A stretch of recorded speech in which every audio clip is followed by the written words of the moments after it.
Office of the Secretary General without the endorsement of a congressman. Ay yun naman kausap ko, ang gusto niya, dapat marami, at least mga 10 para mas maganda ang dating. Mahirap naman daw kasi kung iisa lang siyang pipirma, no? And kung pipilitin naman niya pumirma yung mga gustong pumirma na hindi nababasa at hindi na i-scrutinize yung mga attachment, so lalabas naman yun na parang napilitan lang sila. Kaya sabi ko, mas maganda na rin na basahin muna nila. Gusto ko rin sana para hindi maging questionable yan, dumaan yan sa talagang yung babasahin nila bago nila pirmahan.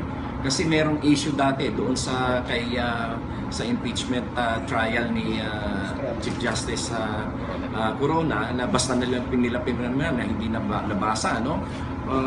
Ayoko magkaroon naman ng ganung klaseng mga controversy, no? So when I was told that they wanted to route it and have it read by the congressmen who are interested to sign, sabi ko mas okay yun, mas maganda nga yun.